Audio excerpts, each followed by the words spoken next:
in your independent film class, did they explain why the Coen brothers why they do the narrator? Again, this was an ASU independent film class, so it was Arizona State doesn't go two so levels deep. You were shotgunning beers, in your board shorts and tank top. Pretty much. Remember when we first met John McClane? Argyle picked him up from the plane and took him down the Nakatomi Tower at the Christmas party. And the terrorists were overzealous, but it was sweet when they killed Ellis. And with a little help from Alan. Welcome back to Shat the Movies, the podcast where we answer the question, were the movies we love and growing up really that good? Have you ever caught yourself thinking, why don't they make movies like they used to? Can you still remember spending your Friday night searching for the perfect movie rental at Blockbuster Video? Do you even remember what Blockbuster Video was? Have you answered yes, and this is the podcast for you? I am one of your three co-hosts, Roger Roper, and alongside me are my two co-hosts, Big D, Dick Ebert. Good evening. And Gene Log Jammin' Lyons. I had a rough night, and I hate the fucking Eagles, man. And each week we take a look back in time and decide if our favorite films still hold up. Each week the audience selects from a set of movie choices that we then break out a race car VHS tape rewinder and watch the movie that tallied the highest number of votes. At the end of each podcast, the three of us will provide you, the audience, with the number of wipes each movie would take to get off your respective butts. So thank you so much for listening. If you haven't already, hit that subscribe button and share with a friend. You can also check out our sister podcast, Shat on TV, where we review TV shows such as Westworld, American Gods, Game of Thrones, and Taboo. Westworld, right around the corner, gentlemen. In fact, it may have already been released. We're recording this in advance. I'm really excited for it. Really excited for it. Yeah, I just put out the April newsletter, and in it, we had to keep revising it because they kept changing it up on us. It was like, oh shit, are they going to spoil everything for us in one video? And then, oh shit, we just got rickrolled. And then, oh shit, how does everybody feel about it? And so I'm excited to just get the ball rolling with Westworld now. The anticipation is building up, and honestly, I'm so sick of everything happening outside the show. I just want to watch the damn show. Hey, I couldn't agree more. Well, as excited as we are for Westworld, and you can check out all the information over there at shatontv.com, I'm equally, if not more excited for tonight's movie, because Big D, it is what? Well, this is one of those categories that you almost didn't even need to put it up. It was Best of Jeff Bridges. I mean, he's done some great movies, but when I put these up, and it was like one of the last categories that we had 4 movies, it wasn't even in doubt. Before I hit post, I knew what was going to win. So in last place was Tucker, the Man in His Dream, surprisingly only 2.6% of the vote. Starman, 7.4%. The Fisher King was 6%, and that leaves only one movie. The Big Lebowski from 1998 got 84% of the vote. You know, Big D, you said as you put it up there, you knew it was going to get the vote. I'm sorry, but we've had things like The Best of Morgan Freeman, and people went with Robin Hood, Prince of Thieves. So our audience is always going to surprise us. I'm proud of them, but I got to say, I'm actually quite surprised that they didn't go with Tucker or Starman. I'm surprised that Tron didn't make the list. No, it's because Tron is up in another category. Tron was up for, I think, Best Video Game Movie. Aha, that makes sense. So there's sometimes, I don't want to duplicate movies in categories for the chance that if it wins, then it screws the other category. So sometimes, the Best of Patrick Swayze does not have Dirty Dancing because that was in our dancing category. Yeah. Also, if you did the Best of Jeff Bridges and didn't include the Big Lebowski, people would shit their pants. But I think with Tron, they're like, they didn't even remember it. Oh shit, yeah, he wasn't Tron. Well, The Big Lebowski is a 1998 American crime comedy film written, produced, and directed by Joel and Ethan Coen. It stars Jeff Bridges as Jeffrey the Dude Lebowski, a Los Angeles slacker and avid bowler. John Goodman, Julianne Moore, and Steve Buscemi also star, with David Huddleston, John Turturro, Philip Seymour Hoffman, Sam Elliott, Tara Reid, David Thewlis, and Flea appearing in supporting roles. The Big Lebowski was unfortunately a disappointment at the U.S. box office when it initially released over 20 years ago. In fact, we're just at the 20th anniversary, and it received mixed reviews at the time of its release. Over time, however, reviews have become largely positive, and the film has become a cult favorite, noted for its idiosyncratic characters, dream sequences, unconventional dialogue, and eclectic soundtrack. It has even formed its own religion amongst its believers called Dudism. The Dudist belief system is essentially a modernized form of Taoism, stripped of all its metaphysical and medical doctrines. Dudism advocates and encourages the practice of going with the flow, being cool-headed, and taking it easy, man. In the face of life's difficulties, believing that this is the only true way to live in harmony with our inner nature and challenges of interacting with other people. We always ask the question, where were you, or what are your first memories of this movie? I'll start with you, Big D. I got to be honest, I have no memory, but then I also remember that this was right about my senior year in college. I think it was right around graduation. So there's a lot of time in there during that period, which is kind of a black hole. I don't remember much. And this movie fit in there perfect, but I've really no memories of the movie when it first came out. Yeah, I am the same way, Big D. I was in college. I was one of the few people that went and saw this movie in the theater. I was a big Fargo fan. And at the time I think I actually went on a date with a girl and she did not get it. I didn't get it at the time. And I don't think we went on another date. But all my friends really loved the movie. And I got to be honest, I pretended for most of my life, like for the last 20 years, that I liked this movie. I put a poster up in my college apartment, but I hadn't seen the movie since that time. And I was texting you guys. I thought this movie was a pretentious, I was like, I don't really get it. I thought it was kind of over the top. I gotta admit, I was wrong. Yeah, for me, I was just coming out of my freshman year of high school when this movie came out, and I didn't see it then. But the King Bee turned me on to it, as he did with a lot of things in college, musically and film wise. He was kind of my North Star, and he's like, you got to see this movie. So I didn't see it in theaters, but when he showed it to me, I instantly understood. And then later in college, I got to see a lot of the other Coen Brothers movies and realized that I was a huge fan. But this was my first taste of the Coen Brothers.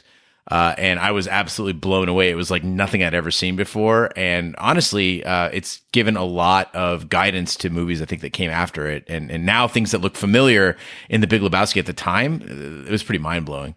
Can I ask you, you're the big proponent for Raising Arizona. Did this movie lead you back to Raising Arizona, or had you seen that back in 87?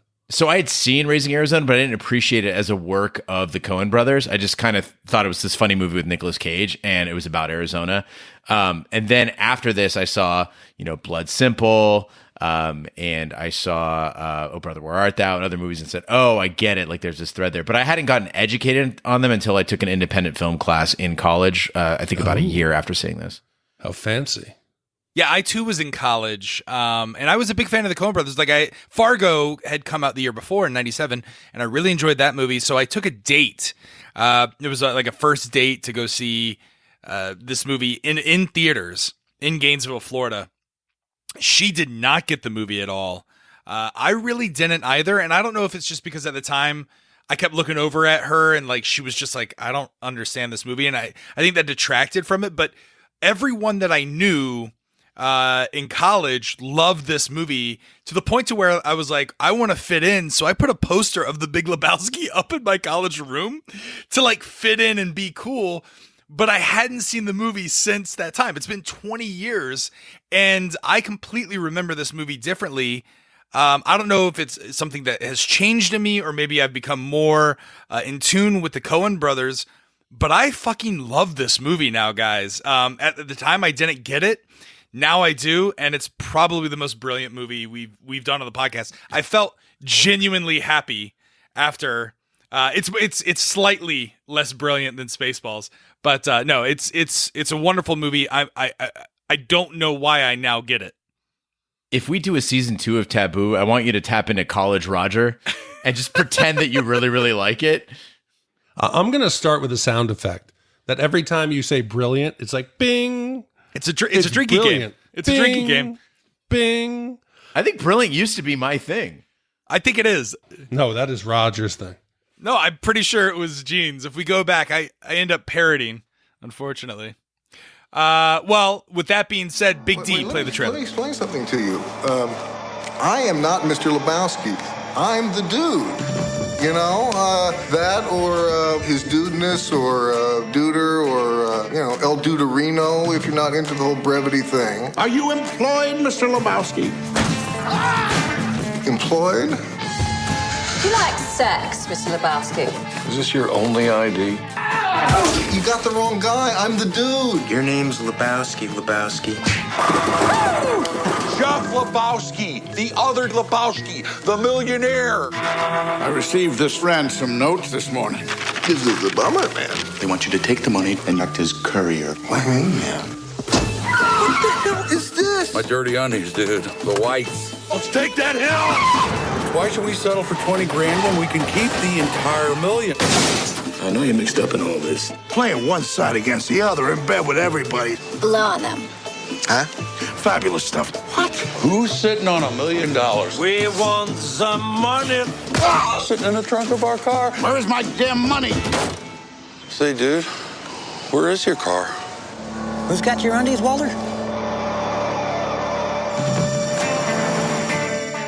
This is a very complicated case, Maud. You know, a lot of ins, a lot of outs. Is this your homework, Larry? And I would like my undies back. A lot of strands to keep in my head, man. Whoa! Hey, careful, man. There's a beverage here, huh? I like your style, dude. I have no choice but to tell these bums to do whatever is necessary to recover their money from you. They were Nazis, dude? They were nihilists, man. They kept saying they believed in nothing.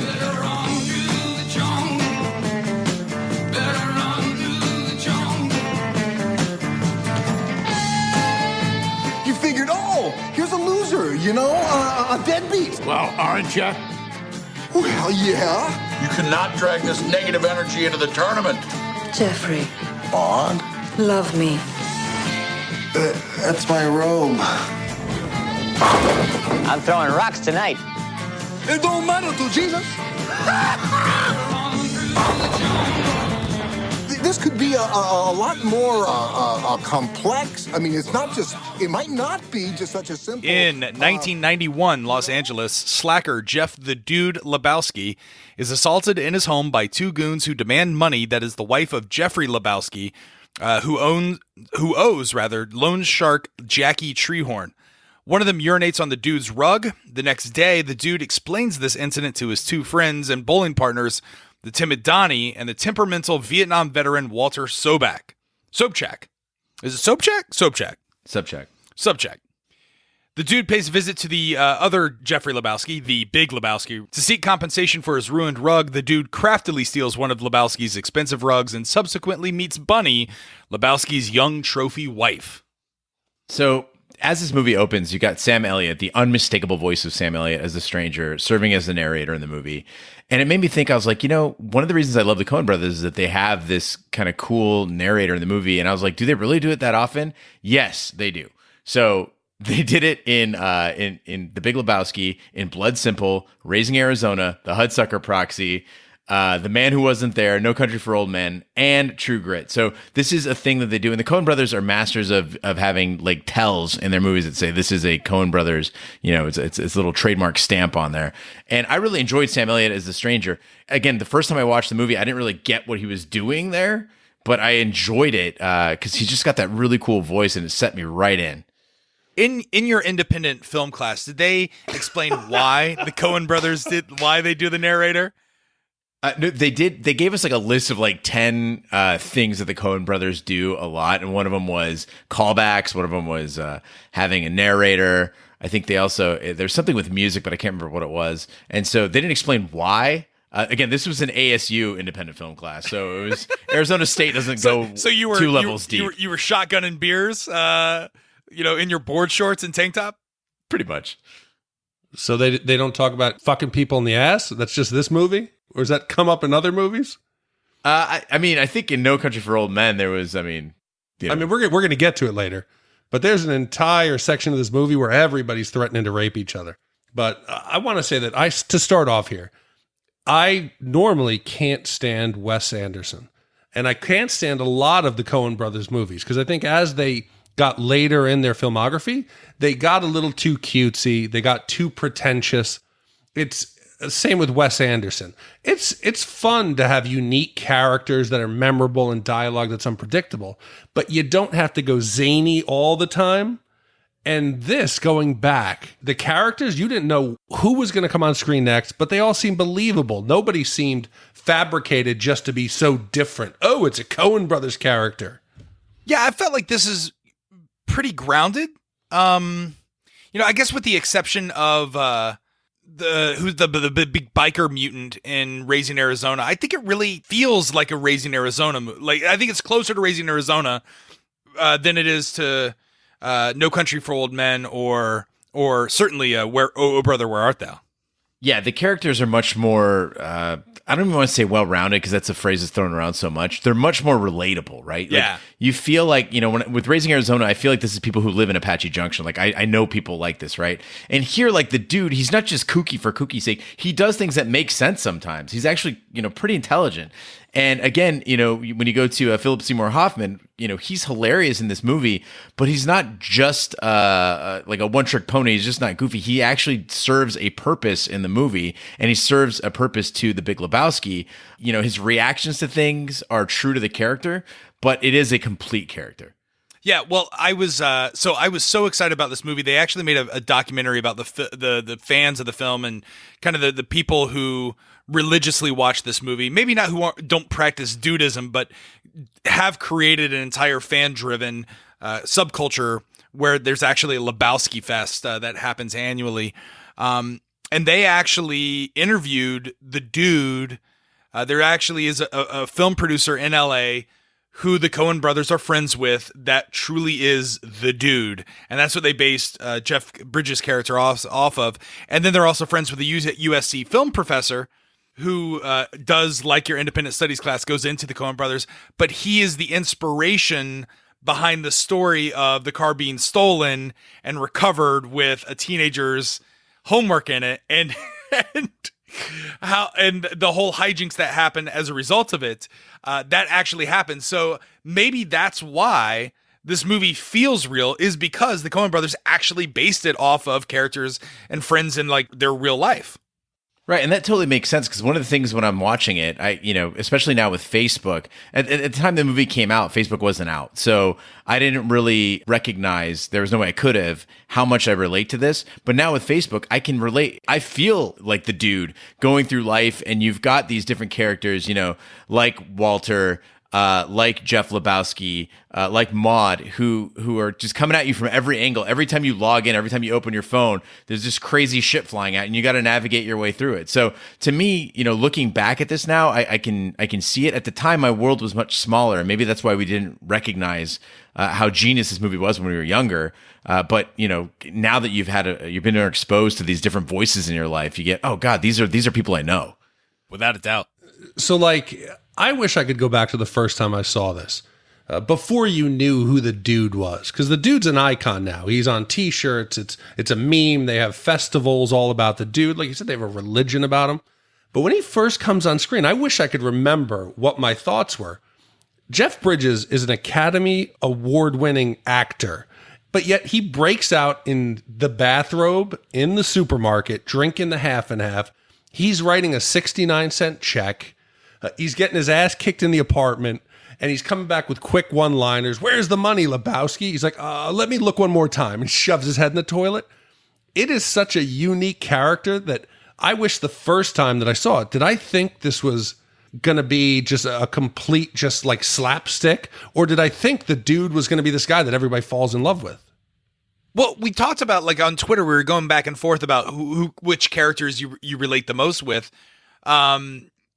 Just from a pure visual standpoint, I made the joke that you look more like Walter. No, I'm Walter. Oh, totally, without a doubt. And then Gene, you resemble Jesus. But yes. if you had to pick the characters that you most identify with, certainly when we go to Comic-Cons and Lebowski Fests, and there's always people dressed in different versions of the dude. But who do you most relate with in this movie? Oh, I think for me it'd have to be the Jesus. Like, really? I love that purple jumpsuit. I love just the way he carries himself. And when I go bowling, I'm the guy that licks the balls and fucks around with shining them. Like that's my go-to. So I love the Jesus. The nihilists from a worldview standpoint, sure, but I'm a big fan of the Jesus. I'm without a doubt. You said it, Walter. So I had a Walter moment the other day.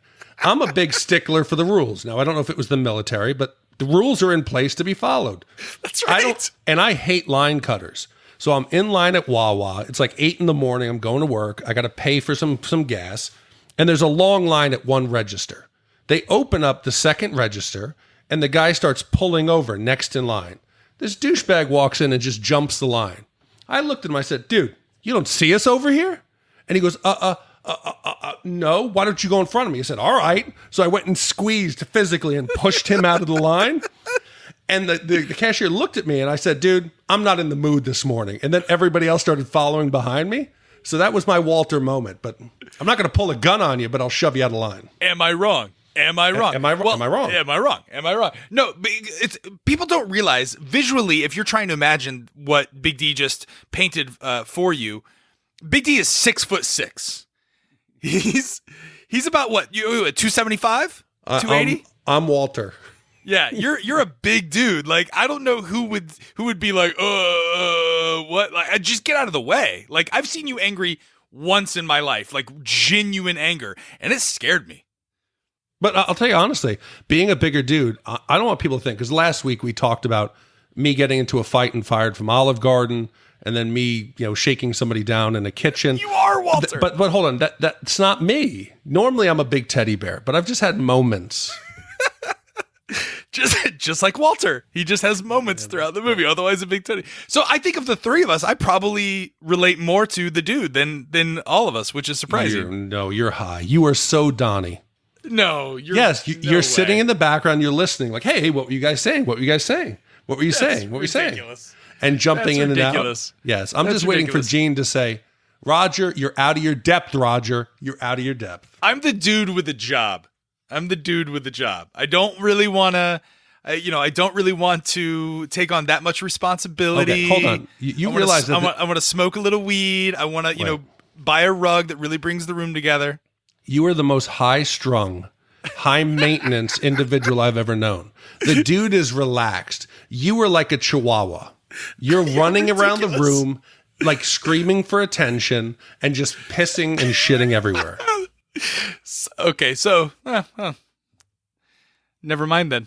No, you want to be the dude, but you're not. I do want to be the dude. No, but no, there's a lot of moments that just, again, you said it's not a slapstick movie, but watching it, it just makes you laugh. Yeah, you said it. This movie, I found myself sitting back and smiling the entire time. Yeah. Well, days later, the Big Lebowski contacts the dude, stating that Bunny, his wife, has been kidnapped. Lebowski wants the dude to deliver $1 million ransom, and a different pair of thugs appear at the dude's apartment and take Lebowski's rug. Walter gives the kidnappers a briefcase filled with dirty underwear. That night, the kidnappers grab the fake ransom and leave. The dude's car is stolen with the real ransom money briefcase still inside. So, like the bowling scenes, they're a major focus of the movie, and it's what people really think of. And it just gave us a place to meet all the characters and see how they all interact and know each other. As much as the Coen brothers, I said I didn't like them, previous to this in Raising Arizona, I got to tell you, their shot composition and their editing is fantastic. We're introduced to Jesus, and they focus on his hairnet. He's got the pinky nail, the nail polish on his pinky. He's got rings. He's drying his hands over the ball dryer. He's pulling up his socks. He's licking the ball. And then they bust out. He starts dancing to the Spanish Hotel California. In this 2 or 3 minute montage without anything being said, I know who Jesus is. Yeah, I like in the way this movie rolls out to like putting a record on, right? And those moments when you're only putting a record on if you're going to kick back on that couch and you're maybe going to have a cocktail, maybe a White Russian or something like that. It's those moments when it's a fall night and it's dark outside. You maybe have one table side lamp on. You put the record on. You kick back. Like that's what this movie is. That warmth just washes over you, and you're relaxed. You're hypnotized, and then these characters are just brought in, and they're mesmerizing. And so it's the whole movie has you in a trance. Like I got sucked into this movie and didn't come out until the end. So again, you talk about the Jesus, but even lesser characters. The guy that's disinfecting the shoes of the bowling alley. I was interested in him. Yes. Well, in reading, so the Washington Post recently reran an article in their entertainment center or their entertainment section with critics who panned this movie originally and they had their original review combined with 20 years later looking back. And some of the critics, in fact, most of them said they completely regret their original review of this movie. They didn't see the brilliance of the film originally. But one of the complaints that one of the critics said in his original review of the movie was that he didn't like the mishmash or like the non sequitur characters that just kind of appeared and really didn't do anything to add to the story. Do you think there's some truth to that? Or do you feel like you said, Gene, that this is truly a record that you put on and it has different songs and it has different feelings, and without it, it would not be a strong record? I mean, you certainly could tighten this up. You could take characters out and you wouldn't ruin the plot. It would still be there, but it becomes a very different type of movie. So this movie is, you mentioned when we did Rounders that it was like a poker noir, right? This is a detective. This is a caper, right? But it's like, but if you just played it straight, it's not the same movie anymore. And so when you've got characters, like the nihilists popping up, like just that fact that they said, hey, let's make some of the muscle in this movie some nihilists. And they have a ferret and they carry a little boombox and they play, a future pop and synth wave on it. And that's going to be a character or a trio of characters in this movie. And then let's make the loan shark porn guy too. Like, they're painting extra layers that make it a little more interesting. And I appreciate it. If there's one thing about a Coen movie that has a consistent theme, it's that an interesting character gets into trouble and hilarity and a caper ensues, right? Except for Hail Caesar. I didn't see it. That was terrible. Thank God. But I think the reason why, like you said, the critics, the professional critics, and a lot of people who watched the movie the first time didn't get it or didn't like it is because it's working on two different levels, right? There's the comedy that the first time you see it, you'll laugh, but the funnier lines are the ones that are hidden underneath. Like everyone, Gene and I were talking about how much he loved Bunny. And when Bunny meets the dude and she says, I'll suck your dick for $1,000, but Brant can't watch unless he pays an extra 100. Everyone in the theater probably laughed. We all laughed. But the funnier line is the dude, as he's walking away, he says something to the effect of, well, I'm going to go find an ATM then. You wouldn't even hear that the first time through. But that the dude's playing into it on such a subtle level, it's funnier almost the second time when you pick up those little things you didn't see the first time. No, what does Bunny say to Brant that he says marvelous? Oh, she says that he has to pay an extra $100 because watch. I don't like him. To watch. And then there's also characters that you're like, what the character comes in for 2 or 3 minutes. You don't know if they're going to play into the movie at the end. His landlord, when he comes over awkwardly to correct the late rent and he asks the dude to go to his dance quintet, or his cycle, that shit is so bizarre, but yet hilarious. Well, I thought, again, I didn't catch this, and again, it's been 20 years, but when they're in the theater and they're watching it, again, this is, I think, the brilliance of the Coen brothers, is they put scenes that are meant to, the characters it's just exposition. They're just furthering the plot along, but they put them in an interesting setting that calls back to a throwaway plot point in the movie. Like the landlord has very little to do with the story, except for he introduced it to show that Lebowski's kind of behind on his payment or whatever.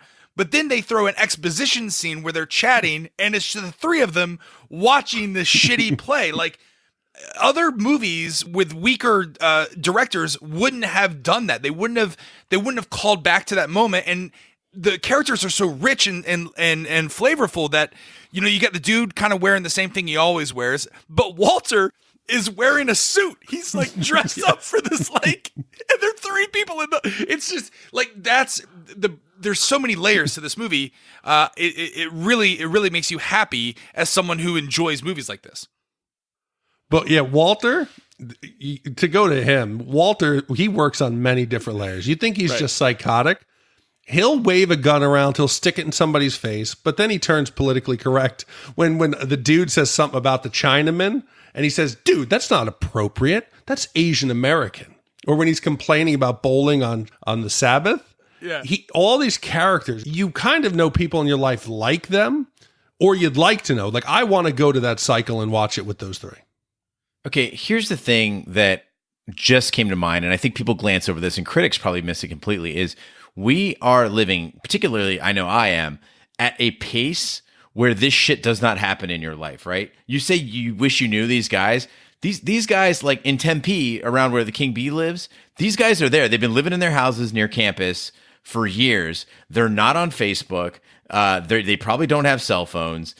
And, you know, when's the last time you went and hung out at a bowling alley? Are you part of a bowling league? You know, when's the last time you like just walked around the neighborhood and like picked up a flyer and went to somebody's dance recital? This stuff all exists, and we're all living too fast to watch it. So this is an analog movie in a digital age, and I think that that's what makes it so enjoyable. It's something that we've lost, and it makes it beautiful. And I didn't realize that the setting was, you know, early 90s in 91.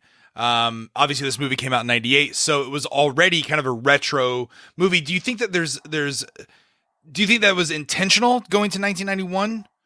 Like it doesn't really come up necessarily unless, to your point, it's an analog world. It was a simpler time. Like, why would they put it in 91?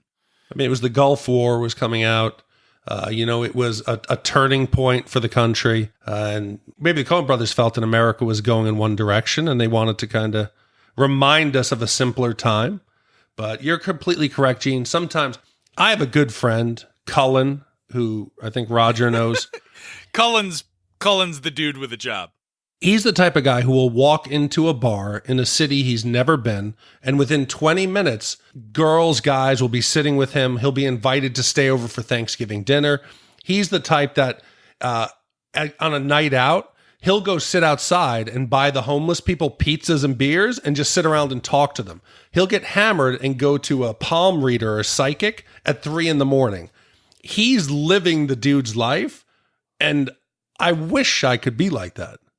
Well, I buy food for homeless people, but I just want to give them the food and then leave. No, you see, that's the thing. He sits and engages. He actively cares about people, and he wants to hear their story. And it's the strangest thing, and he connects with people on a level that I've never experienced with anyone else in my entire life. Yeah, the King Bee called me up last week, and he's like, "Hey, man, what are you up to?" And I being an asshole that I am, I sent him a screenshot of my calendar.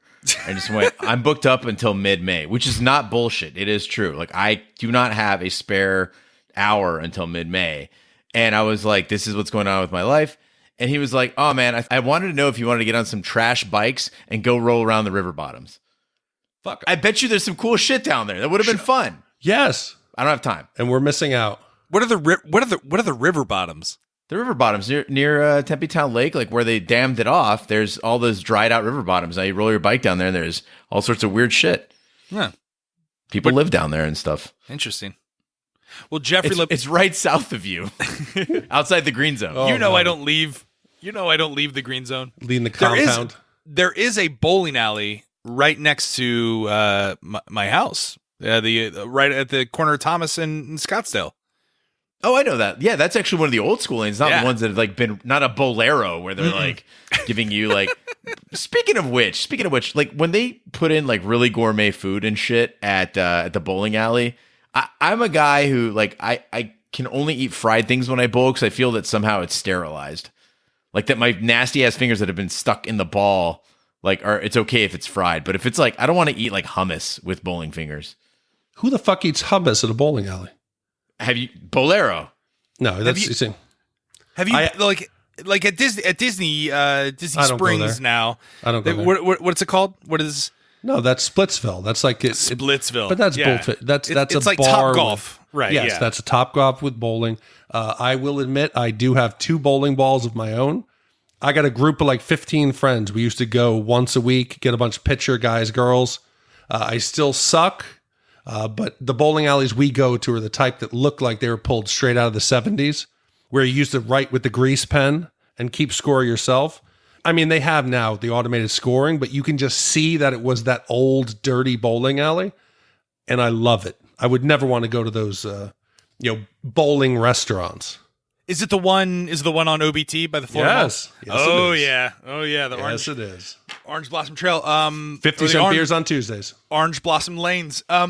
So the Lebowski Fest, again, there's a documentary called The Achievers, and it's a fan-made film But that's how Lebowski Fest got started. A couple guys, very similar to like the American Outlaws, our soccer group that we follow, how it got started. Two guys were like, hey, let's go to the cheapest bowling alley in our city and put something up on the internet forum. So this is like 2001, 2002. And 50 people showed up. And they were like, wow, we can't believe 50 people showed up. And then the next year it was like 200 people or 400 people. And then like it got like in Vegas, there were like 4,000 people. It was written up in Rolling Stone as one of the top things to do over the summer at Lebowski Fest. It's grown into this giant thing where, again, stars from the movie have come. Jeff Bridges has come. It's a whole thing. You and I go to Comic-Con. Gene, would you ever go to a Lebowski Fest?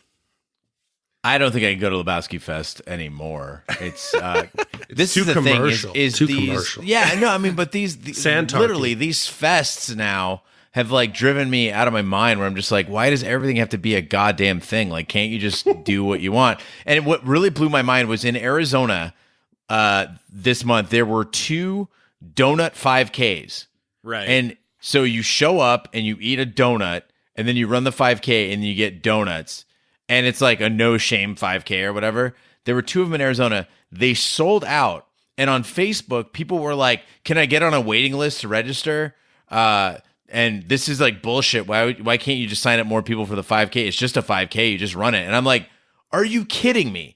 Go to the store, buy a donut, run 3 miles, buy another donut. You don't have to pay the $50 registration fee. Everything's got to be organized. Calm now. down, Walter. Calm down. Let me ask you this. Is this a result of our parents constantly putting us into organized events as children? I think it's worse for the generation below us. Like I played Little League. Like that was the organized sport that I played. I didn't have play dates. I didn't have a sport. My weekends weren't constantly filled up. I spent a lot of my summers just outside with neighborhood friends, and like we'd go and explore. There was no organization. But like, do you think that these multiple donut 5Ks are a result of parenting choices where these kids were raised in organized environments, so they're just cascading that, into their adulthood? I thought it was Arizona because I've never experienced anyone like you two.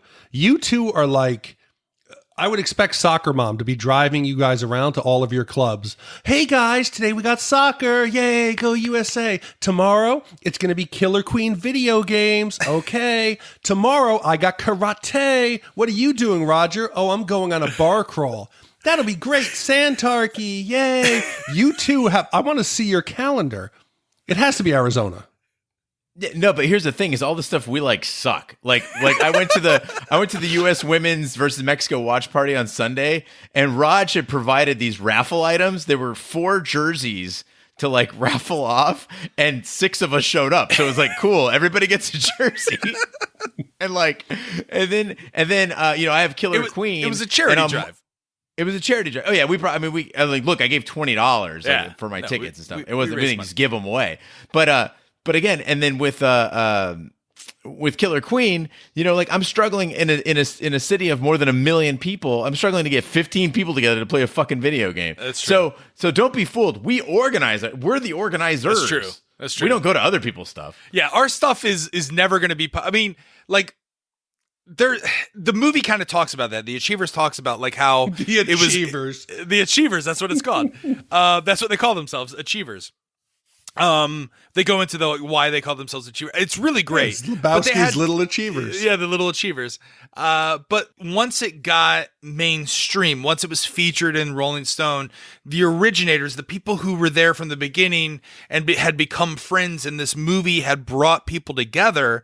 Like you said, Gene, they started not going. They were like, listen, it's grown into something different. We never imagined it would be this big. And that's sometimes like, that's kind of why I like the US not making the World Cup this year, is because the people who really like soccer are the ones that showing up. It's kind of getting back to our roots. It's kind of blowing it all up and starting all over again, which is kind of fun.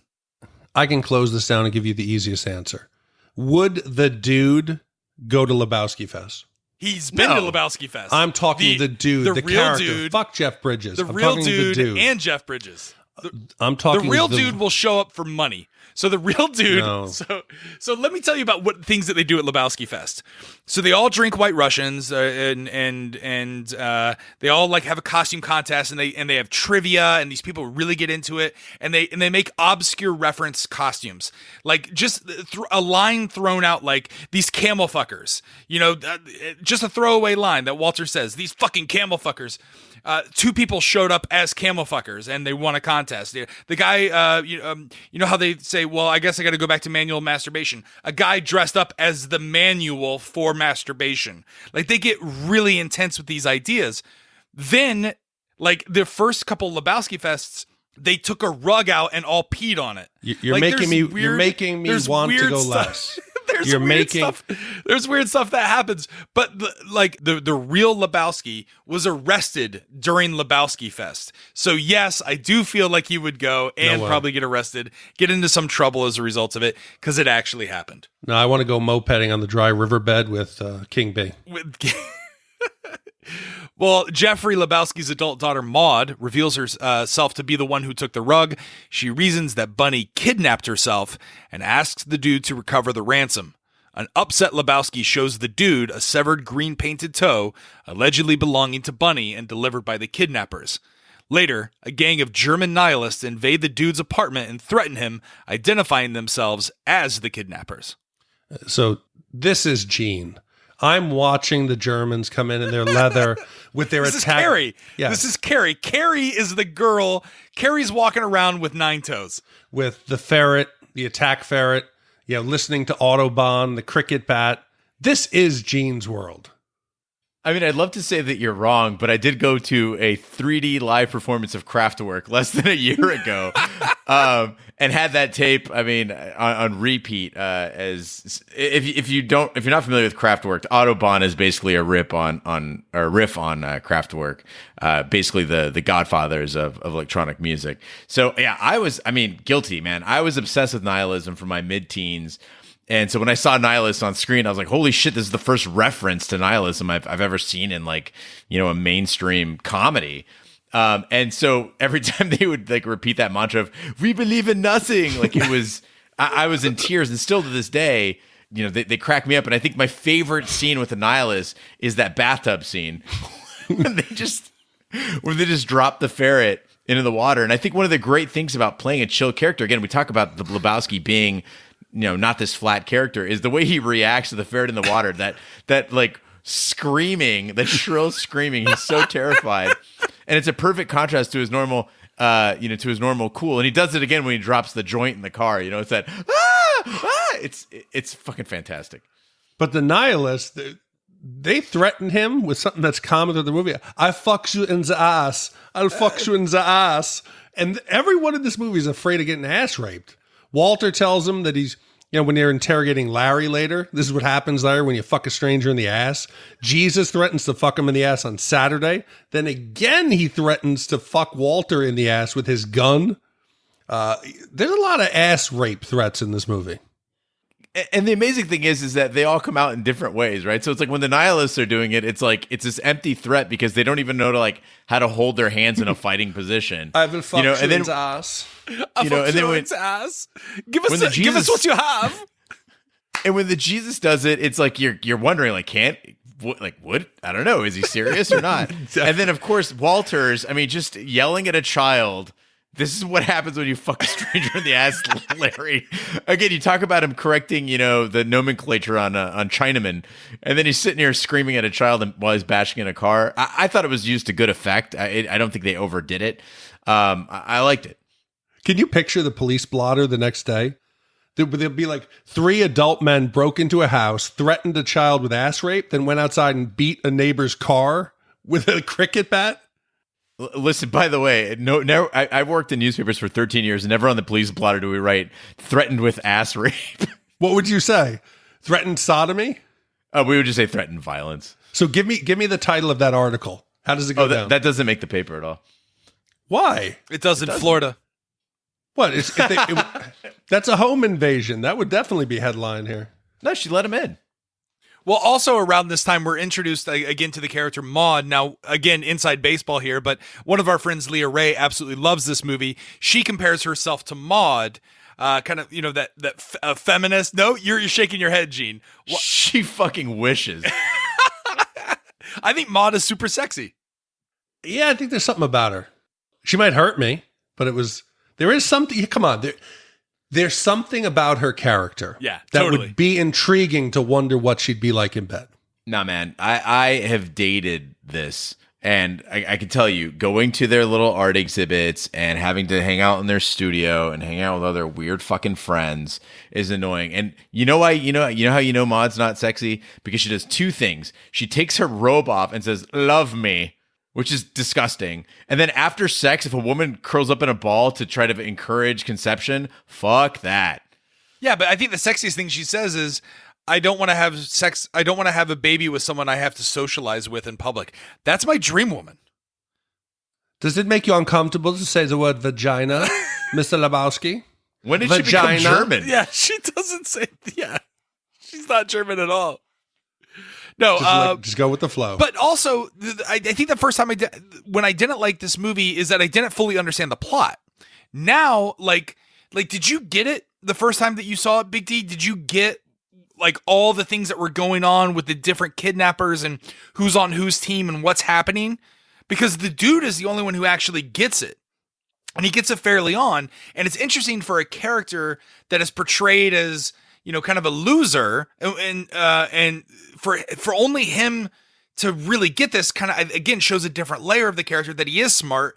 And I think they add some context to why he's the one that gets it when he's in bed with Maud and he's talking about his exploits when he was in college and how involved he was with some, student activism and being part of like the Seattle 7 and the original author of the, I forget the name of the doctrine, but like those are actually actual things that happened. And the real dude was actually part of the Seattle 7.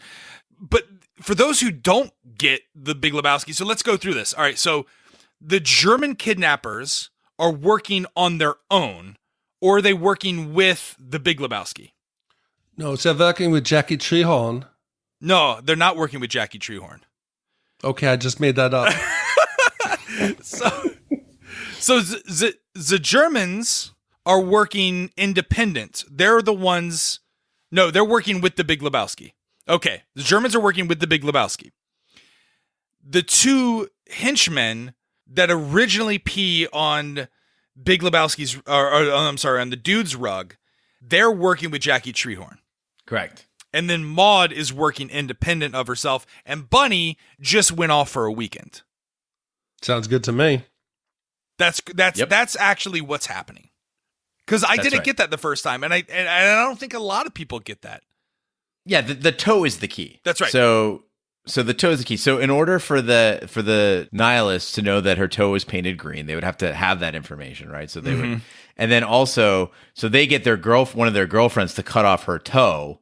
They paint it green so that they'll think that it's Bunny's toe. So then so there's the link right there. So the idea is the Big Lebowski takes money out from the foundation, $1 million. That's not his money, to pay off this ransom, but doesn't give it to the dude. He gives the dude an empty briefcase, right, believing that the dude is too dopey to ever open it up, and which he's kind of right. And so then he keeps the money. Then Maud tips off the dude and says, "No, the Big Lebowski has no money of his own." That's right. It was all he's actually pulled it from. It was all her mom's. Yeah, right. His wife's. Exactly. It's the foundation's. Yeah. So essentially, he has now squirreled away that money, and the dude confronts him finally about it. Right, but the one thing that they didn't think of, or that you think, is that Bunny is in cahoots with the Germans. It's not the actual case, and the Big Lebowski actually owes a debt to Treehorn, who's a porn producer that also is a loan shark. Well, Bunny owes him money. But does Bunny owe the? So Bunny owes him money. Yeah. Okay, got it. Yeah, Bunny owes money all over town. Got it. So that was when Jeffrey Lebowski decides to leverage that. And Jackie Treehorn, is that coming up here when he goes to see Jackie Treehorn? Yeah. Yes, it is. Okay. Yeah, it is. Okay. He gets drugged, okay. Yeah. Okay. So I have to ask one question, because we go back and we reminisce about the movies and where we were. I remember thinking that Tara Reid was so hot. Oh, she was gorgeous. She looked good. Have you seen her today? Yes, it's not. It's Don't Google it. It'll make you sad. Yeah. It's like ruin it. It's like seeing Santa take off his beard, or it's gonna ruin it. Kids, don't Google Tara Reid. It's like when I look at pictures of me, like when I was 24, 25. You look at pictures of yourself when you were 24 or 25? Mm-hmm. Why? I was fantastic. I do remember that video of you catching pop flies at the D-backs game. Yeah. You were a spry young man. Mm. Yeah, that was like 3 years ago. It's been a rough 3 years. The dude's car is found without the ransom money. While cruising around in the car, the dude finds the homework assignment of a high school student named Larry inside. When Larry refuses to respond to Walter and the dude's threats, Walter destroys a new sports car parked outside Larry's house. However, a neighbor rushes outside, revealing himself as just buying the car, and angrily smashes the dude's car in revenge, thinking it to be Walter's. Okay, fucking Larry. This is so genius because Larry doesn't say a fucking thing in this entire scene, but just the look on his face, he's just this vacant, like vapid kid that just wants to go back to probably playing video games or something. And he just stares at them. And then the way that John Goodman plays off of that, just that incredible rage he has in seeing this child unmoved, coupled with the fact that they're polite to the mother who thinks they're cops, and then also that his dad is in the iron lung in the background. And they're showing deference to him. The whole thing is just, it's wonderfully put together. And then again, going back to John Goodman's Walter with the see what happens, Larry, I lost it. I was in tears laughing. And then, of course, comes the In-N-Out callback. Yeah, it's brilliant. So many other movies try really heavy-handed ways to show people that they're paying attention to the plot. They're mentioning when they're talking about where Larry lives. Oh, is he over on that street? No, he lives over by the In-N-Out.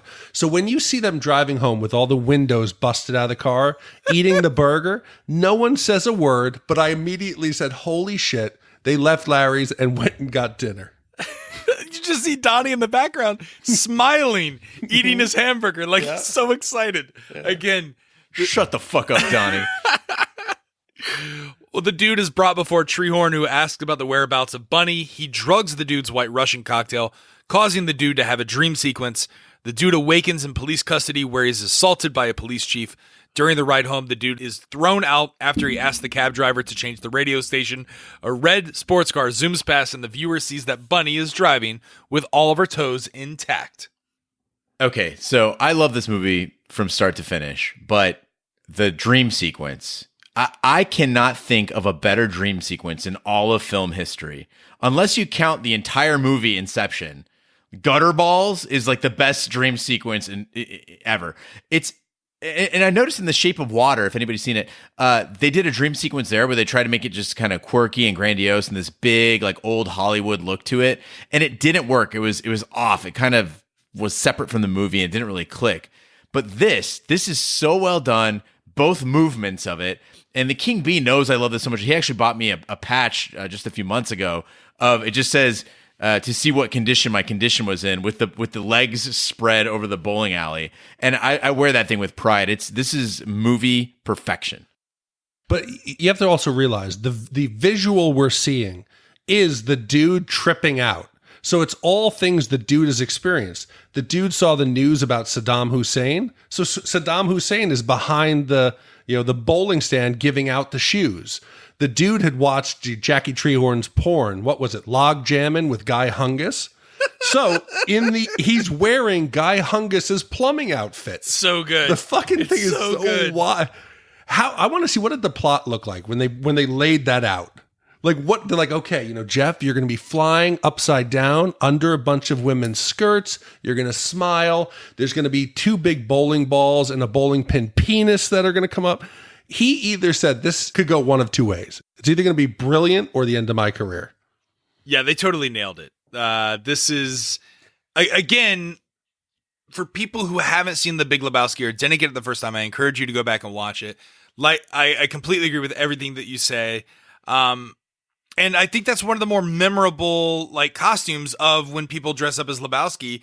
The cutoff the plumbing outfit, the white jumpsuit with the cut off sleeves. I think it's just to see Jeff Bridges, again, an Academy Award winning actor, just throwing himself into the role and just nailing it. Just his face, his happiness.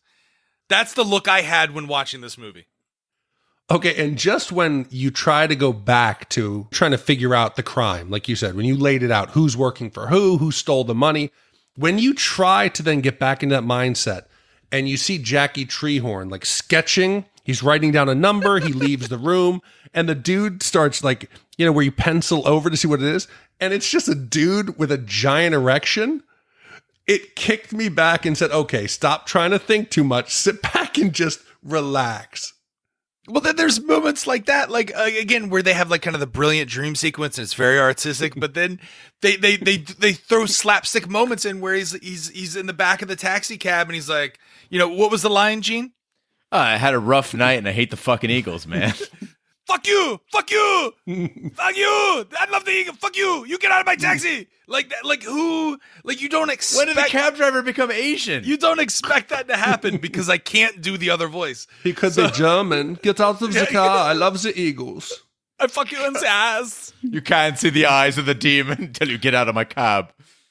But like again, there's moments like that hit you unexpectedly, but also tickle that same funny bone that's gone throughout the movie. Again, in the hands of lesser talented directors, none of this would be working. Am I wrong? Am I wrong? You're right, Donnie. Oh no, this could have been a fucking disaster if done, by anybody else. I think the Coen brothers, this is, it's kind of like rock singers, right? Like they have stylized music, right? Like they can't sing everything, but the things that they do, the band makes it so that the thing that they're doing, they do really well. It's exactly what these guys do. Big D mentioned Wes Anderson. I think that's an apt comparison because again, Wes Anderson can only do Wes Anderson movies. Sometimes they're great, sometimes they're terrible. Well, I do need you guys to decode one part of the dream sequence I didn't get. The three dudes in the red leotards with the giant scissors. Those are the Germans. Yeah, that's the nihilists. Yeah, this is the Germans. Yeah, but what was up with the red leotards and the scissors? Cutting the toe off. They cut the toe off.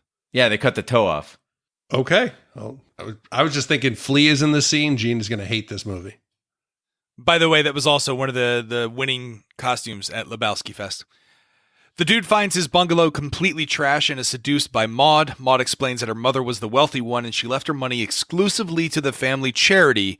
The dude and Walter travel to the Lebowski estate while the dude unravels the twisted plot. Walter and the dude confront the Big Lebowski, who refuses to admit responsibility, but is thrown out of his wheelchair by Walter, who believes that he's faking his paralysis. So we mentioned the dude being a real person and a complete character, and I think it's really hard to do two things at the same time. A lot of movies are good at fleshing out the protagonist and making sure that you know a lot about the person, and it's a very singular story, but you get really in depth. Or they can execute a complex storyline like in Ocean's 11, but you never really get to find out much about the people. Somehow, The Big Lebowski does both. They flesh out the protagonist, but also execute this complex storyline, incredibly complex storyline. And I think that's what makes the dude so endearing.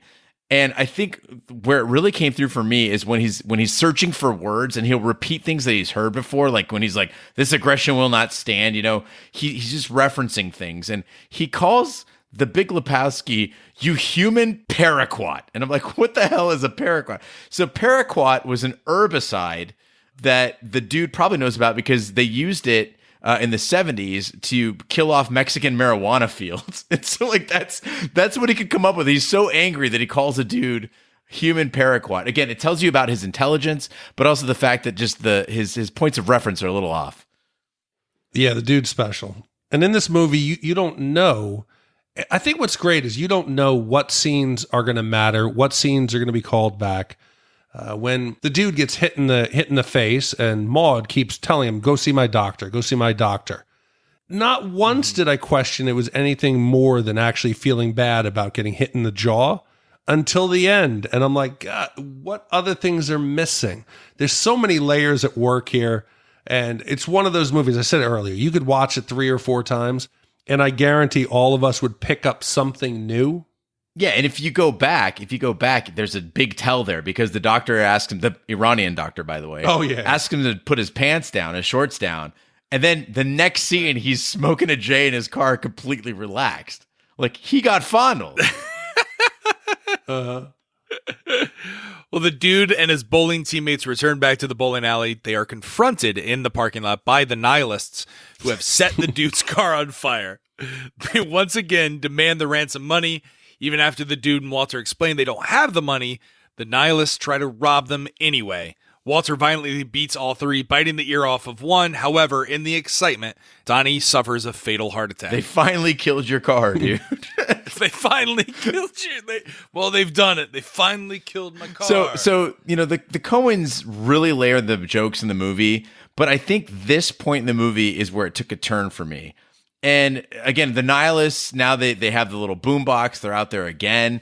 And I think the movie could have wrapped when Walter throws the Big Lebowski out of his wheelchair and everything's been solved. It's Scooby-Doo'd up. To me, the movie can stop right there. And for me, I feel like at this point, it's getting self-indulgent. They're going back to the well too many times, and it started to drag a little bit. Did you guys feel that way? When you first mentioned that, I thought you were wrong. But now thinking, because we've had a little time pass since we watched the movie, I'm agreeing with you, because this is the first time that I started guessing what was going to go on, where the plot was going, and I was wrong. After Donnie dies, it looks like Walter and the dude are sitting at, I thought it was somebody was reading a will. They were going to be talking about Donnie's estate. And I was like, holy shit, was that the big surprise, that Donnie was wealthy all this time and they never knew? But no, it was actually just the person who had done the cremation at the funeral home. It does feel a bit like the story started to meander and it didn't know where it was going to end. You get a little more slapstick with the dude, getting Donnie's ashes all in his face. But I really can't fault the movie. With the rest of it's so good. Yeah, I'm gonna have to disagree. I think everything is great. I really enjoyed the ending. I feel bad that Donnie died, because apparently I'm Donnie and I'm gonna die of a heart attack in a bowling alley parking lot. But ultimately, I think it adds to the story, and I wouldn't change anything. I mean, one thing I guess that mitigates my view on this is the fact that the movie is self-aware. When the nihilists show up again and they're like, we don't have the money, like it's already over. And they're like, we don't care. Like, how much money do you have on you? It's the movie's even making a statement on itself that's like, we're going to keep going. Like, the story is over, but we don't care. So, one of the tropes in movies always is how fights are portrayed on film. Everyone is skilled. Everyone's hitting haymakers. What was the movie with Roddy Piper? They Live, yeah. With the aliens. By the way, someone write in and suggest that movie. I've never seen it, but I want to see it. It's great. There's a fight scene in there where the two guys, Roddy Piper, they're beating each other. It is haymaker after haymaker. This movie goes the other direction. I picture this fight in the parking lot, what a fight at Comic-Con would look like in the real world. Yeah, I think it's really interesting because both training to fight and having been in way too many fights, it's like everything is a mess. It's just a real fucking mess. And it's people like slapping. It's like, yeah, no technique. And so when friends of mine get pissed at bars or at parties and stuff like that, I'm like, trust me, just trust me. You don't want to do this. And it's not even a matter of them like hurting somebody or getting hurt. It's just the embarrassment of the whole situation. So I played softball quite a bit a few years ago. And there was a guy I played softball with who always used to run his mouth and talk shit. And the other team was like a bunch of prison guards, like 40-year-old adult angry men. So this guy on the team, he's running to third and he starts talking trash to this guy. The guy knocks him on the ground, starts like pummeling him, and this person curled up in a ball. That was his only defense. And that person was Roger Roper. I don't know what you're talking about. I don't remember any of this. Yes. Yeah. You don't remember your father rushing out onto the field and getting kicked out of the complex? To be fair, Roger, do you want to tell? To be fair, Roger Roper has never been to prison, and this is why. But he gave the turtle defense. Also, I didn't have a heart attack and I didn't die. But you pulled the Raphael. The turtles helped you. Walter and the dude go to the beach to scatter Donnie's ashes. Walter turns an informal eulogy into a tribute to the Vietnam War. After accidentally covering the dude with Donnie's ashes, Walter hugs him and says, "Come on, dude. Fuck it, man. Let's go bowling." At the bowling alley, the story's cowboy narrator tells the viewer that Maude is pregnant with the little Lebowski and expresses his hope that the dude and Walter will win the bowling tournament. So now we're at 30 minutes past the the Lebowski being thrown out of his wheelchair. We've seen more Vietnam jokes, more cheapskate jokes about, how cheap these guys are, more bumbling from Walter and the dude. I'm getting tired of it at this point. And, we mocked Speed 2 for we're like, oh, all the action's just crammed into the last 10 minutes. It's chaotic, it's frantic, it's nonsensical. But this is what happens when you drag out the finale over a half hour. It's like the wind went out of the movie's sail. It's just hanging out in these doldrums. And I really just wish they would have just wrapped it up. Don't even bring up Speed 2. Yeah. No. The movie, this movie is so good. It didn't bother me. I did feel, if I start looking at my watch, it's a bad sign. And I did notice that it started to drag here a little bit, but come on. I wouldn't change a single thing about this movie. Yeah, it's a perfect movie. I don't know if it's perfect, but we're nitpicking. You're talking about Speed 2. Speed 2 has a 30-minute, slow accident into a, hey, here comes the oil tanker. Dun dun dun dun dun dun dun dun dun dun dun dun dun dun dun dun. Oh, it's still coming. Dun dun dun dun dun dun dun. Yeah, but this would have been if Speed 2 had that and then had 30 minutes of Sandra Bullock taking a driving test. Yeah, I think The Last Jedi is Speed 2 in space. It's just a lumbering spaceship. You can't catch with it. Another giant spaceship right behind it saying, too slow. We're going to catch up. Dun dun dun dun dun dun dun dun dun dun dun dun. I'm saying, put that Calypso music over the ending of The Last Jedi when Laura Dern runs the spaceship into the First Order ship. That's what it is. It's Speed 2 Star Wars. And she could have gone out saying, who wants the party on the big ship? Woo! Woo! Well, now's the time of the podcast where we break out our Shat meters and give you our wipe scores if you've never listened to the podcast. 5 wipes is Speed 2. 0 wipes is a fantastic movie and not Speed 2. That being said, Big D, how many wipes do you give this movie? I'm going to keep it really simple. The story was unpredictable.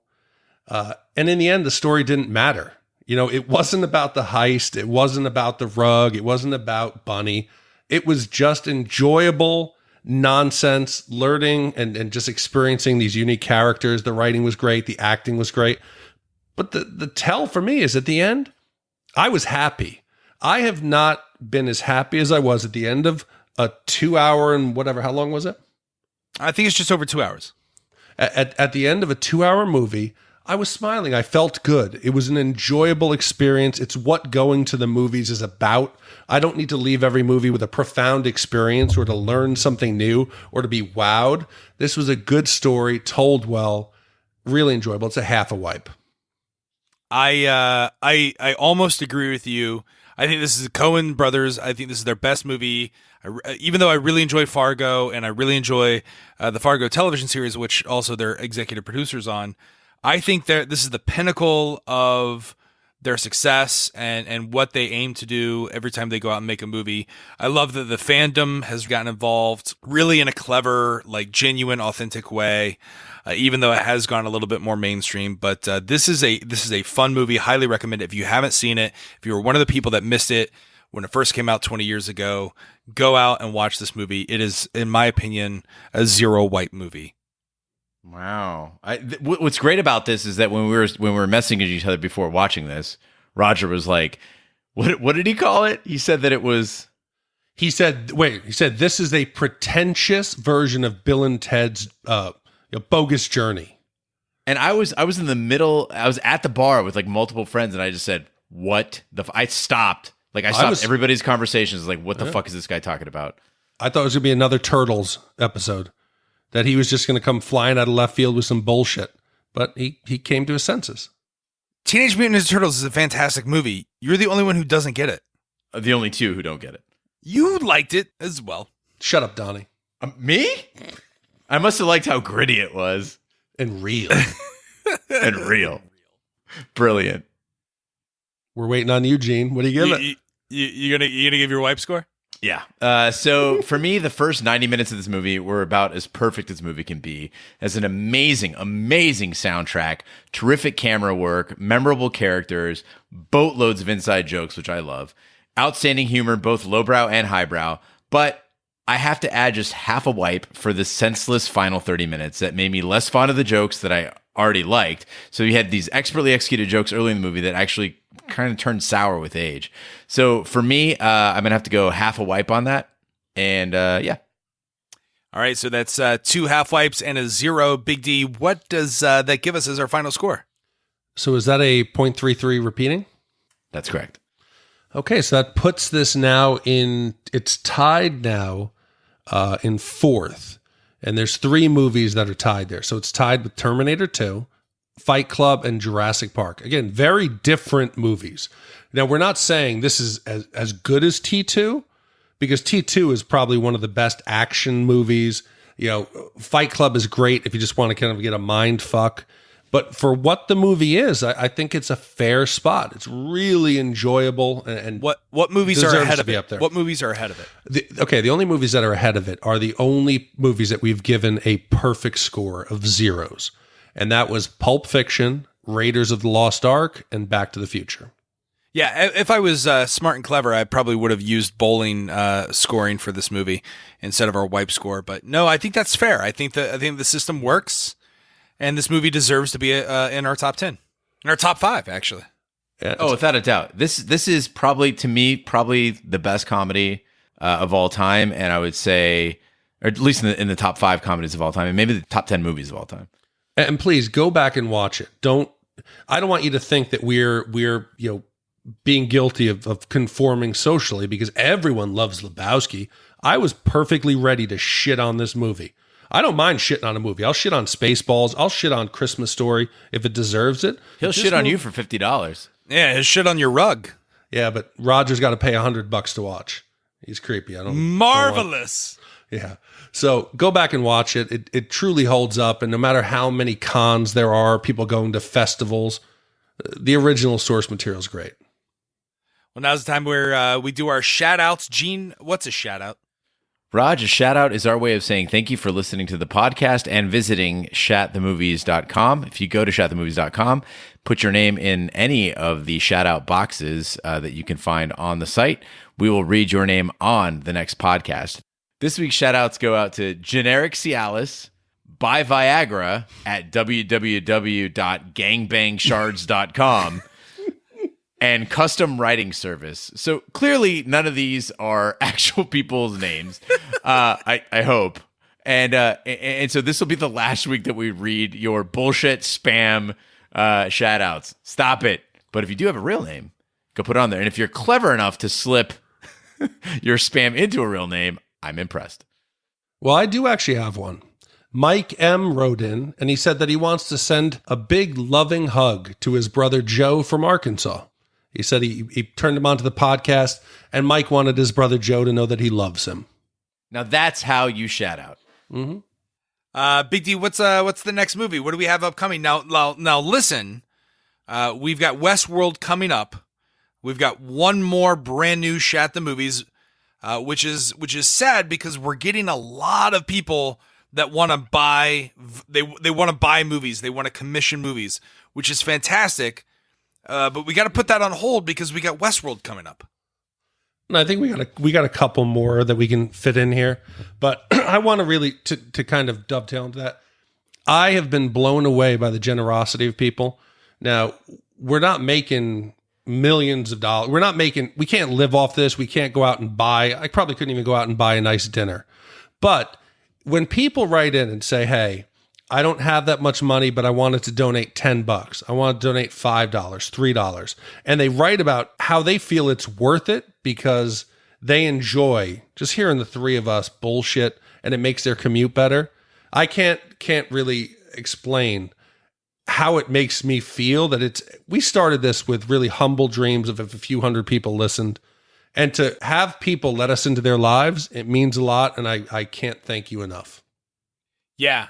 So with that being said, we will do your movie if you commission it, but you got to give us a little bit of time, especially with Westworld. We do 3 podcast episodes a week. We do an Instacast, we do a deep dive, and we do a fan email and response episode. So during that time, we're going to be doing some best ofs. We do have a couple more that we're going to record, which is what, Big D? Okay, so this is a category that kind of surprised me. I got to be honest with you. I thought it was going to be another Jeff Bridges where it was a shoo-in. The category was dance movies. From 1984, Footloose, 87, Dirty Dancing, 84, Breakin' 2 Electric Boogaloo, 83, Flashdance, 95, Showgirls, 83, Staying Alive, and the winner surprised me. I don't want to say what it is, but it surprised me. I'm really excited about the winner. Really excited. Can we sit around and watch this together without pants on? I mean, you and I can. You just ruined it. Exactly. Everybody now knows that it's Breakin' 2. That's right. You can tell Big D's from the East Coast because he says he says boogaloo. Yeah, what is it? Whereas the West Coasters, we say boogaloo. No, you don't. Yeah, we say boogaloo, electric boogaloo. Yeah, Big D. Boogaloo? Boogaloo. Well, he learned how to say that word when he was bouncing in the mean streets of Manhattan outside Buffalo Wild Wings. That concludes this week's episode of Shat the Movies. Be sure to follow us on social media and share with a friend. We're everywhere, including Twitter, Snapchat, and Instagram. If you're not following at Shat the Movies on Instagram, you're missing out. Carrie Gross is our social media wonder, and she does a lot of fun stuff with that. So go follow us over there. You can also check us out on Facebook and have Mark Zuckerberg steal all your information and sell it for profit. Just search for Shat the Movies Podcast. Our website is shatthemovies.com. Our email address to send in stuff and make recommendations is hosts@shatthemovies.com. We're everywhere fine podcasts can be found, including iTunes, Google Play, Stitcher, Spotify, and YouTube. Be sure to subscribe. If you stop by any of those, be sure to leave a 5-star review. That really helps the podcast grow. You can also check out our sister podcast, again, Shat on TV, where we're going to be starting up Westworld Season 2. It's going to be the hit of the spring. Be sure to follow us over there. You can check out all the information at shatontv.com. On behalf of my co-hosts, Big D, Dick Ebert, and Gene Logjammin' Lyons, I'm Roger Donnie Roper. Be sure to join us next week for this following movie review. Take care, good night, and good luck. So what are you going to Vegas for? You gonna win? I'm gonna dance. There's a spot open in the chorus line. We're auditioning tomorrow morning. I think you should try out. I got an audition! Okay, ladies, I got one interest here, and that's the show. I don't care whether you live or die. I want to see you dance, and I want to see you smile. I can't use you if you can't smile. I can't use you if you can't show. I can't use you if you can't sell. From the creators of Basic Instinct, the last time, they took you to the edge. This time, they're taking you all the way. We take the cash, we cash the check, we show them what they want to see. You got more natural talent when you dance than anybody I've ever seen. She's going down to the Stardust. She's going to be in the show. Right? If someone gets in your way, step on them. It's not fair. It's not about fair. It's about power. You're a stripper. Don't you get it? I'm a dancer. She's dazzling, she's exciting, and she's what Las Vegas is all about. The passion is real. I can fall in love with you. The desire is intense. You can't touch me, but I can touch you. I'd really love to touch you. And the show is about to begin. Showgirls. Leave your inhibitions at the door.